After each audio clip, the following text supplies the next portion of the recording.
राठौर आपके लिए लेकर आ गई हूँ आज का नया वाला लेक्चर। और अब इस लेक्चर में कहानियां थोड़ी इजी होने वाली है क्योंकि जो इम्पोर्टेंट पार्ट था इस चैप्टर का वो जा चुका है और आई होप आपको काफी कुछ समझ में आया हो। आज हम करने वाले हैं इसी चैप्टर यानी कि चैप्टर नंबर 13 का लेक्चर नंबर 8 और चैप्टर के बाद बस यही एक इम्पॉर्टेंट टॉपिक बचा है इसमें।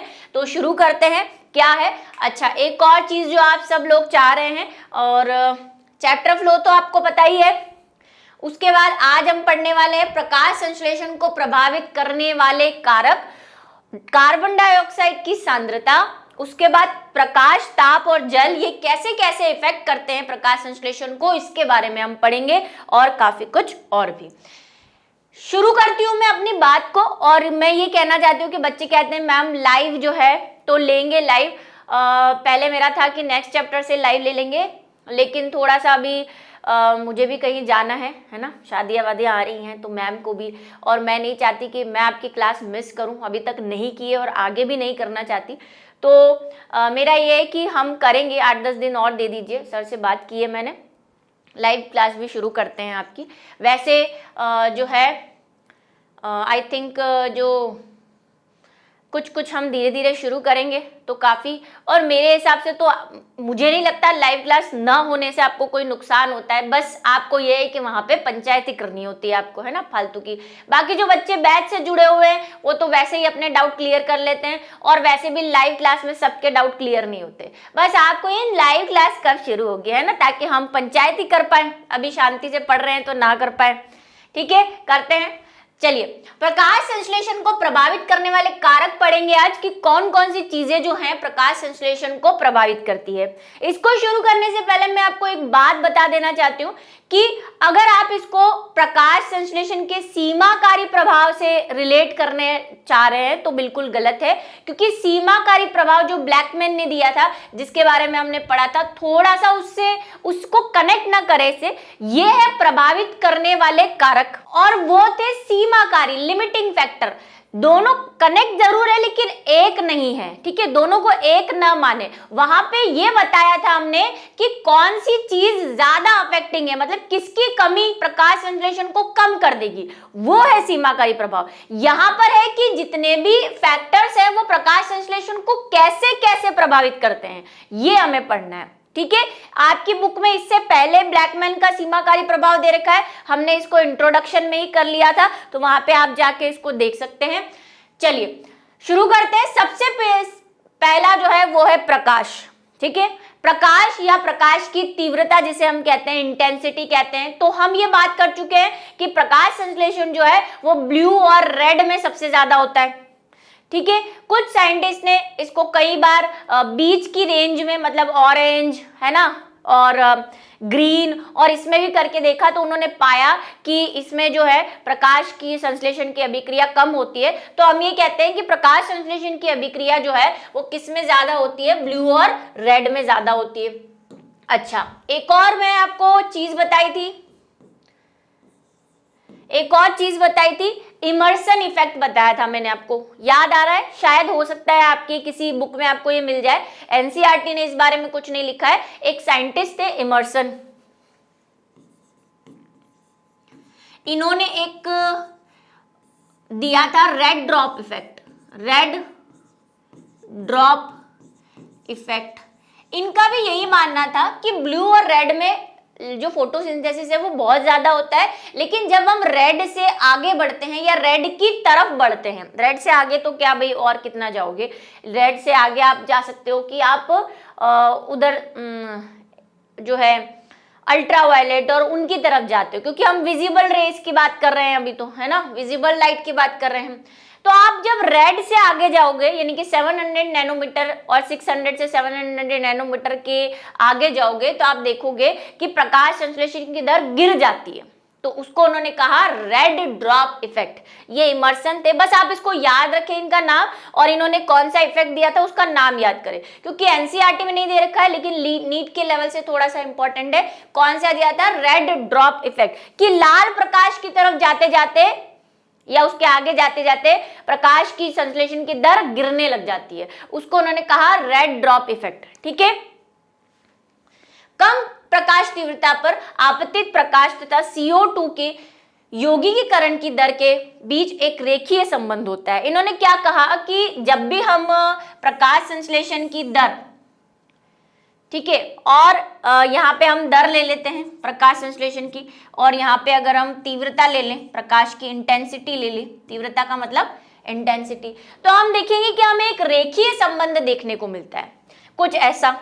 लेकिन ये रेखीय संबंध ज्यादा देर तक नहीं रहेगा, क्योंकि फिर लिमिटिंग सीमा कारक प्रभाव काम करने लग जाएगा ब्लैकमैन का, और फिर ये कुछ ऐसा हो जाएगा जैसा कि आपकी बुक में दे भी रखा है ना। आपकी बुक में एक डायग्राम दे रखा है इस तरह का, अगर आप देखेंगे उसका क्वेश्चन भी है पीछे, तो मैं वो आपको क्वेश्चन के साथ भी करवाऊंगी, ठीक है। यहाँ पे तो एक लिमिटिंग फैक्टर ऐसे D दे रखा है, यहाँ पे क दे रखा है, यहाँ पे शायद ख है, यहाँ पे ग है या ग है, देख लेना, ठीक है, थोड़ा सा ऐसे कुछ दिया हुआ है।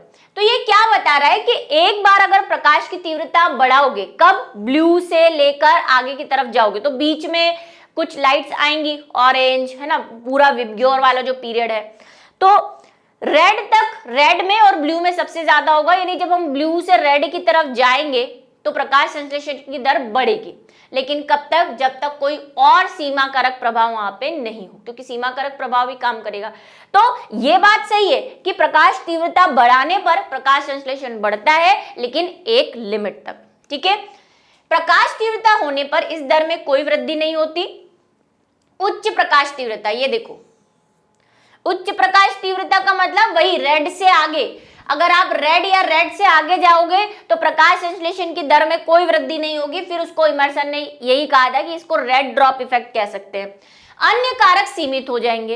एक तो क्या रीजन था भाई, इमर्सन ने तो कह दिया कि रेड ड्रॉप इफेक्ट था, लेकिन बाद में ब्लैकमैन ने ये बताया कि भाई ये ऐसा क्यों हो रहा है कि कुछ प्रभाव नहीं हो रहा। देखो यहाँ पे तो बढ़ रही है, बढ़ रही है, बढ़ रही है, अब क्या हो गई, प्रकाश संश्लेषण की दर स्थिर हो गई है। ऐसा क्यों? क्योंकि कोई ना कोई सीमा कारक प्रभाव यहाँ पे काम कर रहा है। अब वो सीमा कारक प्रभाव कोई भी हो सकता है, वो कार्बन डाइऑक्साइड हो सकती है, ठीक है, वो टेम्परेचर हो सकता है। अच्छा, एक और चीज जो जब मैंने ब्लैकमैन वाला बताया था तो मैंने कहा था सीमा कारक प्रभाव में जनरली हम कार्बन डाइऑक्साइड, टेम्परेचर और लाइट को ही लेते हैं, जल को इतनी इंपॉर्टेंस नहीं देते। क्यों? क्योंकि जल डायरेक्टली प्रकाश संश्लेषण को जो है ऐसे इफेक्ट नहीं कर रहा, वो सिर्फ क्या, या तो जल टूटेगा तो इलेक्ट्रॉन मिलेंगे, हमने प्रकाश संश्लेषण पूरा पढ़ लिया है। दूसरा, जल रंध्रों के खुलने को इफेक्ट करता है, तो वैसे इफेक्ट कर रहा है, लेकिन एज अ सीमा कारक जो है उसको इतनी इंपॉर्टेंस नहीं देते है, लेकिन इंपॉर्टेंस नहीं है। एक बच्चे ने मुझसे पूछा था इस बारे में, तो हो सकता है कई बुक्स में आपको जल भी सीमा कारक के रूप में मिले, लेकिन वो इतना इंपॉर्टेंट नहीं है, और ये बात आपकी एनसीईआरटी भी बोलती है। अभी हम जल पढ़ेंगे तब मैं आपको बताऊंगी। तो यहाँ पे तो बढ़ेगी, फिर क्या होगी, कम हो जाएगी। क्यों कम हो गई? क्योंकि कोई ना कोई सीमा कारक प्रभाव यहाँ पे काम कर रहा होगा, कुछ ना कुछ सीमित हो गया है यहाँ पे। जैसे मैं आपको एक एग्जांपल देती हूँ, यहाँ पे हम क्या कर रहे हैं, मान लो हमारा प्रकाश संश्लेषण की दर बढ़ती जा रही है, बढ़ती जा रही है, बढ़ती जा रही है। अब यहाँ पे इंटेंसिटी प्रकाश हम बहुत ज्यादा दे रहे हैं, जितना चाहिए ले लो, रेड से तो नीचे ही रहेंगे, ठीक है। उसके बाद हमने कहा कि चलो टेम्परेचर भी आपको दे देते हैं 25 डिग्री से 35 डिग्री, जितना एंजाइम को चाहिए उतना दे देते हैं। अब कार्बन डाइऑक्साइड की इसको जो रिक्वायरमेंट है वो रहेगी मान लो 0.03% चाहिए इसको, ठीक है। अब क्या किया हमने, इंटेंसिटी बढ़ाई। हम यहाँ पे क्या कर रहे हैं, लाइट इंटेंसिटी बढ़ा रहे हैं, और यहाँ पे दर को देख रहे हैं, रेट को देख रहे हैं, बड़ी बड़ी बड़ी बड़ी बड़ी बड़ी आगे बड़ी बड़ी और बढ़ती गई। अब इस जगह पे जाके क्या हुआ, प्रकाश अच्छे से मिल रहा है, टेम्परेचर भी अच्छे से मिल रहा है, लेकिन CO2 की सांद्रता जो है वो क्या हो गई है, सीमा कारक हो गई है। अब ये स्थिर हो जाएगी। क्यों? क्योंकि CO2 इसको उस प्रपोर्शन में नहीं मिल रही जिस प्रपोर्शन में इसको इंटेंसिटी मिल रही है। CO2 कम पड़ गई है। अब CO2 कम पड़ गई तो फोटोसिंथेसिस कैसे होगा, तो सीमा कारक प्रभाव के रूप में अब कौन काम में आ गया, CO2 काम में आ गई। अब रिएक्शन स्थिर हो जाएगी। जैसे देखो, मेरे को आप एक और एग्जांपल हम नंबर्स से करके देखते हैं, ये परसेंटेज को छोड़ो। देखो, मान लो कि हम कह रहे हैं कि 6CO2 प्लस 12H2O जो है वो ग्लूकोज बनाता है। ना, प्रकाश संश्लेषण में यही होता है, राइट। 6 मैं ग्लूकोज की क्वांटिटी को बढ़ाना चाहती हूँ। मैं कह रही हूँ कि ग्लूकोज का 1 मॉलिक्यूल बनता है, मैं 6 बनाना चाहती हूँ, तो मैं क्या करूंगी, मैं यहाँ पे चॉइस जो है आपको H2O दे देती हूँ, लाइट भी मैं आपको बढ़िया से दे देती हूँ, जितनी आपको लाइट चाहिए मैं दे रही हूँ। तो मैंने पानी दे दिया, लाइट दे दी, मैं टेम्परेचर भी दे देती हूँ। तो 12 H2O से 1 ग्लूकोज अणु बन रहा था, तो क्या 24 H2O से 2 ग्लूकोज के अणु बनेंगे? सोच के बताओ जरा, क्या बनेंगे? नहीं बनेंगे। क्यों? क्योंकि जिस प्रपोर्शन में आपने केमिस्ट्री पढ़ी है ना, द्रव्यमान अनुपात का नियम कहते हैं, भाई जिस प्रपोर्शन में आपको जल मिल रहा है उसी प्रपोर्शन में आपको CO2 भी तो बढ़ानी पड़ेगी। अगर आप जल के डबल कर रहे हो तो आपको इसको भी 12 करना पड़ेगा, तभी 2 मॉलिक्यूल बनेंगे। आपके पास जल भले कितना भी हो, लाइट बढ़े कितनी भी हो, लेकिन ये तो 6 ही है, ये सीमा कारक हो गया ना भाई, इसकी तो कमी है। जब तक ये जिस प्रपोर्शन में नहीं मिलेगा आपका ग्लूकोज कैसे बनेगा? भाई आपको ग्लूकोज 6C6H12O6 बनाना है। अब ये तो 6 ही है आपके पास जो यहां से मिल रहे हैं, भले ही आप चॉइस दे रहे हो वाटर, भले ही आप लाइट दे रहे हो, सब कुछ दे रहे हो, लेकिन कार्बन तो 6 ही है ना। 2 मॉलिक्यूल बनाने के लिए आपको 12 कार्बन चाहिए ना, 6 × 2 12, लेकिन आपके पास तो 12 है ही नहीं, तो ये हो गया ना सीमा कारक। नंबर से समझ आया आपको? मेरे ख्याल से अब समझ में आ गया होगा, है ना, इससे शायद ना समझ में आए। ये हमने एक एग्जाम्पल लिया, ऐसा है नहीं हम इसको केमिस्ट्री के लेवल पे जाके समझने की कोशिश कर रहे हैं, क्योंकि यहाँ पे हम सांद्रता बता रहे हैं। मैंने आपको इसको नंबर से समझाया कि भाई भले आप इसके 24 कर दो, 48 कर दो, 50 कर दो, नहीं बनेगा ग्लूकोज, क्योंकि कार्बन डाइऑक्साइड भी तो उतनी चाहिए। कार्बन डाइऑक्साइड सीमाकारी बन गई है। अब सबसे क्या कहा था ब्लैकमैन ने कि अगर किसी अभिक्रिया को 2 या 2 से अधिक कारक प्रभावित करते हैं तो क्रिया की दर सबसे न्यूनतम मात्रा में उपस्थित कारक पर निर्भर करती है। अभी न्यूनतम मात्रा में कौन है? ये चॉइस दे दो आप, यहाँ पे लाइट जितनी चाहे उतनी दे दो, लेकिन न्यूनतम मात्रा में तो 6 कार्बन डाइऑक्साइड है, हमें 12 चाहिए। तो अब न्यूनतम मात्रा में ये हो गया, तो ये हमारा क्या है? सीमा कारक है। समझे आप बात को? अब इस एग्जाम्पल से तो मुझे लगता है आपको समझ में आ गया होगा। तो उच्च दर की तीव्रता देने पर भी खास कोई वृद्धि नहीं होगी एक समय के बाद। क्यों? क्योंकि कोई और सीमित कारक वहां पे प्रेजेंट होगा। वो कोई भी हो सकता है, वो कार्बन डाइऑक्साइड भी हो सकती है, वो वाटर भी हो सकता है, वो टेम्परेचर भी हो सकता है, कुछ भी हो सकता है। प्रकाश संतृप्ति पूर्ण प्रकाश के 10% पर होती है। क्या संतृप्ति? संतृप्ति समझते हैं, वही केमिस्ट्री का है जिसको हम कहते हैं इक्विलिब्रियम, है ना, या कोई भी रिएक्शन हो रही है तो कंसंट्रेशन क्या हो जाए उसकी? सैचुरेशन, जिसको आप कहते हैं, है ना। संतृप्त का इंग्लिश वर्ड क्या है? सैचुरेट हो जाए वो। भाई प्रकाश संश्लेषण की 10% पर ही हो जाती है कि आपको जो प्रकाश चाहिए वो जितना भी आपको लाइट मिल रही है उसका 10% ही आपको फोटोसिंथेसिस करने के लिए बहुत है ना। 10% पे ही संतृप्ति हो जाती है, मतलब 10% पे ही मैक्सिमम आपका जो है प्रकाश संश्लेषण शुरू हो जाता है। उसके बाद दूसरा कोई सीमा कारक आ जाएगा। छाया अथवा सघन जंगलों में उगने वाले पौधों को छोड़कर प्रकाश शायद ही प्रकृति में सीमा कारक का काम करता हो। भाई ऐसा कभी नहीं होगा कि प्रकाश कभी किसी का सीमा कारक बने, क्योंकि आपको पता है सनलाइट तो हर जगह है। इसीलिए यहाँ पे लिखा है कि शायद कोई सघन जंगल है जहां पे बहुत अंधकार है, मतलब पेड़ ही पेड़ उगे हुए हैं,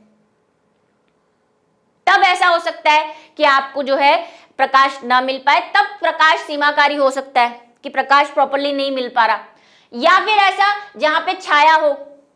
बाकी अगर नॉर्मल जंगलों की बात करें तो प्रकाश तो मिल ही जाएगा, और सिर्फ उसको 10% ही तो चाहिए। अगर 100% सनलाइट आ रही है तो उसमें से प्रकाश तो 10% ही चाहिए फोटोसिंथेसिस के लिए, संतृप्ति के लिए। तो ऐसा कभी होता नहीं है कि प्रकाश एक सीमा कारक के रूप में कभी काम करे। है सीमा कारक, लेकिन वही कह रहे हैं कि इतनी उपलब्धता ही इतनी है प्रकाश की कि बहुत रेयरली ही वो कभी सीमा कारक के रूप में हो पाता है। एक सीमा के बाद आपतित प्रकाश क्लोरोफिल के विघटन का कारण होता है। अब आप ये कहेंगे कि क्यों रेड ड्रॉप इफेक्ट आता है? तो या तो सीमाकारी प्रभाव काम कर रहा हो, दूसरा बहुत ज्यादा अगर लाइट इंटेंसिटी होती है तो क्लोरोफिल का विघटन होना शुरू हो जाता है, क्लोरोफिल बर्बाद होने लग जाता है। अब क्लोरोफिल ही नहीं रहेगा तो लाइट को कौन लेगा, फोटोसिंथेसिस कौन करेगा, ठीक है, जिससे प्रकाश संश्लेषण की दर कम हो जाती है। अब है कार्बन डाइऑक्साइड की सांद्रता, ठीक है। कार्बन डाइऑक्साइड कैसे प्रभावित करती है? प्रकाश संश्लेषण में कार्बन डाइऑक्साइड एक प्रमुख सीमाकारी कारक है। ये भी सीमाकारी है, हमने ब्लैकमैन वाले में पढ़ा था, एक लाइट इंटेंसिटी और एक कार्बन डाइऑक्साइड और एक टेम्परेचर। वायुमंडल में CO2 की सांद्रता बहुत ही कम है, आपको पता है कितनी है? कई बुक्स कहती है 0.03 से 0.04 तक, क्योंकि अब बढ़ने लग गई है भाई पॉल्यूशन की वजह से। CO2 की सांद्रता में 0.05% की वृद्धि के कारण CO2 की यौगीकरण दर में वृद्धि हो सकती है, लेकिन इससे अधिक की मात्रा लंबे समय तक के लिए क्षतिकारक बन सकता है, ठीक है। कहां तक CO2 झेल सकता है फोटोसिंथेसिस? 0.05 तक, ठीक है। उससे ऊपर जाओगे तो क्या हो जाएगा? विनाश होना शुरू हो जाएगा, मतलब प्रकाश संश्लेषण की दर गिर जाएगी। एक सीमा तक आप बढ़ाओ CO2, वही यहां पे दर ले लो, यहां पे CO2 ले लो, बढ़ाओ, कहां तक बढ़ाओगे? एक सीमा के बाद ये क्या हो जाएगी? या तो स्थिर हो जाएगी या फिर गिरने लग जाएगी, ऐसे डाउनफॉल आ जाएगा इसमें। क्यों आ जाएगा? क्योंकि CO2 की 0.05% ही वो सहन कर सकता है। उसके बाद अगर आपने CO2 बढ़ाई तो वो प्रकाश संश्लेषण को बढ़ाएगी नहीं, बल्कि या तो घटा देगी या फिर स्थिर कर देगी, ठीक है, क्षति हो जाएगी, उसकी क्षतिकारक बन जाएगी। अब देखो C3 और C4 प्लांट जो है वो CO2 से अलग अलग रिएक्ट करते हैं, है ना। एक चीज है कि C3 जो है वो हम कहते हैं 360 सांद्रता तक जो क्या कर सकते हैं, CO2 को एक्सेप्ट कर सकते हैं, CO2 को ले सकते हैं। मतलब ये CO2 की अगर 360, शायद NCERT में यही दे रखी है, 360 तक की सांद्रता अगर CO2 की है तो C3 प्लांट की वो संतृप्त अवस्था है। इसके बाद अगर CO2 बढ़ी तो C3 प्लांट्स में क्या नहीं होगा? प्रकाश संश्लेषण नहीं बढ़ेगा, कम होना शुरू हो जाएगा। इसी तरह शायद C4 के लिए आपकी बुक में 450 दे रखी है, एक बार चेक कर लेना, मैं वैसे मुझे याद है तो यही है 360 और 450, यानी कि C4 में जो है 450 तक की CO2 वो बढ़ती जाएगी तो प्रकाश संश्लेषण बढ़ता जाएगा। लेकिन 450 में आने के बाद, आगे जाने के बाद प्रकाश संश्लेषण की दर कम हो जाएगी। निम्न प्रकाश स्थितियों में देखो, जब प्रकाश निम्न स्थिति में हो, क्योंकि प्रकाश भी भाई ज्यादा होगा तो हम कह रहे हैं कि क्षति होने लग, क्लोरोफिल विघटित हो जाएगा। दोनों में से कोई भी समूह उच्च CO2 सांद्रता के प्रति अनुक्रिया नहीं करते। अगर निम्न प्रकाश तीव्रता हो और C3 और C4 प्लांट हम दोनों ले लें तो भाई CO2 की उच्च CO2 पर दोनों क्या हो जाएंगे? ढेर हो जाएंगे, कोई रिएक्शन नहीं देंगे, क्योंकि दोनों की लिमिट है एक, है ना। हर ऐसा नहीं है कि आप जिमण करते जाओ, देते जाओ, कहीं ना कहीं उसको स्टॉप होना ही पड़ेगा। ऐसा समय आएगा जब या तो कुछ ना कुछ सीमाकारी हो जाएगा या फिर फोटोसिंथेसिस में क्लोरोफिल विघटित हो गया, कुछ ना कुछ रिएक्शन ऐसी हो जाएगी कि फोटोसिंथेसिस की रेट जो है, दर जो है वो स्थिर हो जाएगी। उच्च प्रकाश की तीव्रता में C3 C4 दोनों ही तरह के पादपों में प्रकाश संश्लेषण की दर अधिक हो जाती है, बड़ी दर अधिक हो जाती है। मतलब कि अगर एक इस रेंज तक, ये रेंज तो आपको ध्यान रखनी, मान लो आपने शुरू किया 250 से आपने 300 बढ़ाई, 300 से आपने 320 बढ़ाई, 320 पे आपने 360 कर दी, फिर 360 पे आप 370 ले गए, तो अब देखो क्या हालात हो गए। C3 वाले के लिए अगर हम देखें तो C3 वाले में यहां तक तो बढ़ेगी फोटोसिंथेसिस 360 तक, क्योंकि 360 उसकी लिमिट है। C3 प्लांट को आप 360 तक की CO2 देते जाओ, साथ में दूसरी चीजें भी देनी पड़ेगी, वो तो सीमा कारक प्रभाव तो काम करेगा ही, तब तक तो बढ़ेगी, उसके बाद इसमें गिरावट आ जाएगी। लेकिन अगर हम C4 की बात करें तो C4 में 370 पे भी बढ़ेगी, 400 पे भी बढ़ेगी, कहां रुकेगी ये? 450 पर आकर वहां पे कम हो जाएगी। तो दोनों के लिए अलग अलग है कि एक टाइम के लिए तो बढ़ेगी, जब संतृप्त अवस्था आ जाएगी तो फिर डाउनफॉल शुरू हो जाएगा, ठीक है। अंत उपलब्ध CO2 का स्तर C3 पादपों के लिए सीमा कारक है। C3 वाले कम रेंज की CO2 चाहते हैं, है ना, तो उनके लिए C3 पौधों के लिए CO2 जो है वो सीमा कारक के रूप में काम करती है। ये क्वेश्चन बन सकता है, हो सकता है आपकी एनसीईआरटी में ऑब्जेक्टिव क्वेश्चन आ जाए कि निम्न में से किस कारक के लिए या किस प्रकार के पौधों के लिए CO2 सीमा कारक हो सकती है। तो भाई C3 के लिए, क्योंकि एनसीईआरटी में ये लाइन लिखी हुई है। C3 पौधे उच्चतर CO2 सांद्रता में अनुक्रिया करते हैं। प्रकाश संश्लेषण की दर में वृद्धि होती है, जिसके फलस्वरूप उत्पादन अधिक होता है। ठीक है, इस रेंज से पहले आप जितनी भी CO2 बढ़ाओगे, प्रकाश संश्लेषण बढ़ेगा। अब है ताप, टेम्परेचर, ये भी सीमा कारक के रूप में काम में आता है। अप्रकाशी अभिक्रियाएं एंजाइम पर निर्भर करती है, इसीलिए ताप द्वारा नियंत्रित होती है। टेम्परेचर बहुत इंपॉर्टेंट है, क्योंकि ये डायरेक्टली किसको अफेक्ट करेगा, एंजाइम को। हम पढ़ चुके हैं कि एंजाइम की एक रेंज है 25 डिग्री से 35 डिग्री तक। इसके बीच अगर आपका टेम्परेचर है तो एंजाइम अच्छे से काम करेगा, उसके ऊपर एंजाइम की जो संरचना है वो विघटित हो जाएगी, डीनेचर्ड हो जाएगा, वो विकृतीकरण हो जाएगा। तो फिर जब एंजाइम ही नहीं रहेंगे तो फोटोसिंथेसिस कैसे होगा। इसीलिए ताप द्वारा नियंत्रित होती है। यद्यपि प्रकाश अभिक्रिया भी ताप संवेदी होते हैं, लेकिन उस पर ताप का काफी कम प्रभाव पड़ता है। ऐसा क्यों, कम प्रभाव क्यों पड़ता है भाई? 35 डिग्री बहुत है। दूसरा ये कि हर एटमॉस्फेयर जो है, वायुमंडल जो है, हर जगह का अलग अलग है। जैसे कि अगर हम रेगिस्तान की बात करें फॉर एग्जांपल, तो भाई रेगिस्तान में तो इससे तो ऊपर ही रहता है टेम्परेचर, पर वहां के जो पौधे हैं उनके लिए प्रकाश की रेंज क्या हो जाएगी, टेम्परेचर की रेंज क्या हो जाएगी? तो टेम्परेचर की रेंज हाई रहेगी वहां पे, वो 45 तक भी फोटोसिंथेसिस कर लेंगे, क्योंकि वहां उस तरह के उनकी संरचना ऐसी है, उनका रहन सहन ऐसा है कि भाई वो हाई टेम्परेचर भी दिन के समय उनका तो 25 तो 35 तो नॉर्मल रहेगा रेगिस्तान में। तो ऐसा नहीं है कि 25 से 35 के बाद वो फोटोसिंथेसिस नहीं कर पाएंगे।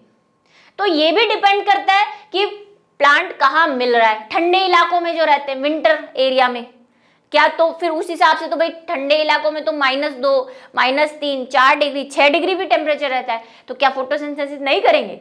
करेंगे। लेकिन ये डिपेंड करता है कि वो प्लांट किस प्रकार का है, वो ठंडे इलाकों वाला है, रेगिस्तान वाला है, उष्ण कटिबंधीय है, शीतोष्ण कटिबंधीय है, ये सारी चीजें आपने पढ़ी होगी सोशल में। तो उस पे भी काफी चीजें जो है अफेक्ट करती है। इसीलिए टेम्परेचर जो है वो कम प्रभावी रहता है, डिपेंड करता है कि वो कहाँ का पौधा है या कहाँ रह रहा है। C3 पौधे उच्च ताप पर अनुक्रिया करते हैं तथा उसमें प्रकाश संश्लेषण की दर भी ऊंची होती है। ठीक है, हाई टेम्परेचर पे भी ये क्या कर लेंगे, फोटोसिंथेसिस कर लेंगे, क्योंकि आपको पता है C4 कौन है। C4 में जनरली आपके मरुद्भिद वाले भी आते हैं, है ना, C4 कैम साइकिल हमने पढ़ा था। प्लस जो गन्ना है ना, और जो शुगर कैन, क्या गन्ना और सौरगम, ज्वार वगैरह, उसमें मक्का में हमने देखा था, जो कि जनरली जो है ऐसे एरिया में रहते हैं जहाँ पे वैसे भी टेम्परेचर जो है हाई रहता है। तो ये उच्च दर को भी सहन कर लेंगे ताप के, जबकि C3 पौधों के लिए इष्टतम ताप कम होता है। C3 की कैपेसिटी कम है थोड़ी, ठीक है। C3 वाले क्या कर पाएंगे, कम रेंज को जो है सहन कर पाएंगे। ये सारी चीजें आपको क्वेश्चन बना के पूछ सकते हैं, इनको ध्यान दे अच्छे से, कब C3 4 के लिए क्या है, C3 के लिए क्या है। ठीक है, विभिन्न पौधों के लिए प्रकाश संश्लेषण की दर, इष्टतम ताप उनके अनुकूलन आवास पर निर्भर करती है। ये बात मैं कर चुकी हूं कि जिस आवास में वो रह रहे हैं उस पर डिपेंड करेगा कि उनका अनुकूलतम ताप या इष्टतम, इष्टतम का मतलब वही उनको जो रेंज चाहिए, अनुकूलतम को इष्टतम भी कहते हैं। ठीक है, इष्टतम का मतलब भी वही होता है अनुकूलतम, कि उनका एक ऐसा टेम्परेचर जिसपे फोटोसिंथेसिस अच्छे से हो रहा हो। ठीक है, तो वो क्या है, सबके लिए अलग अलग होगा। जैसे मैंने कहा, रेगिस्तान में जो प्लांट रहेंगे उनके लिए थोड़ा सा हाई रहेगा, जो शीतोष्ण में रह रहे हैं उनके लिए थोड़ा सा कम रहेगा, टेम्परेट रीजन में रह रहे हैं उष्ण कटिबंधीय में, वहां पे चेंज होता रहेगा, सर्दी में थोड़ा सा अलग हो जाएगा, गर्मी में थोड़ा सा अलग हो जाएगा। ठीक है, उष्ण कटिबंधीय पौधों के लिए इष्टतम ताप उच्च होता है। बात आ गई भाई, वहां पे टेम्परेचर हाई रहता है थोड़ा सा, तो उनके लिए ज्यादा होगा। समशीतोष्ण जलवायु में उगने वाले पौधों के लिए एक अपेक्षाकृत कम ताप की आवश्यकता होती है। शीतोष्ण जो ठंडे इलाकों में रहते हैं उनका रेंज कम होगा। भाई उनका क्या मान सकते हो आप, हम मान सकते हैं 15 डिग्री से 25 डिग्री, ये रेंज होगा, क्योंकि इतना ही टेम्परेचर वहां पे रहेगा, चाहे दिन हो या चाहे रात हो, इससे भी कम अगर बहुत ठंडा इलाका है।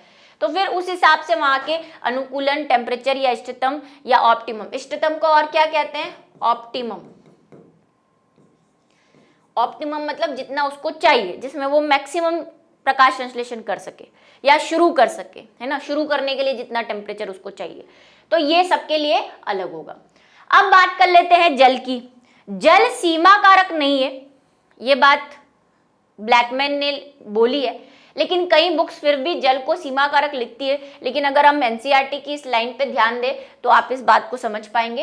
यद्यपि प्रकाश अभिक्रिया में जल एक महत्वपूर्ण अभिकारक है, प्रतिक्रिया अभिकारक है, इसमें कोई डर नहीं, प्रभावित तो करता है, लेकिन तथापि कारक के रूप में जल का प्रभाव पूरे पादप पर पड़ता है, न कि सीधे प्रकाश संश्लेषण पर। हम उसको सीमा कारक बोल नहीं सकते क्योंकि वो डायरेक्टली प्रकाश संश्लेषण को नहीं प्रभावित कर रहा, क्योंकि इसका सारा इफेक्ट पूरे प्लांट पे पड़ रहा है। सीमा कारक नहीं बोल सकते इसको, ये कह सकते हो कि ये एक प्रभावी करने वाला कारक है, लेकिन न कि सीधे प्रकाश संश्लेषण को। सीधे प्रकाश संश्लेषण को इस पे कोई रिस्पॉन्स नहीं है। क्यों?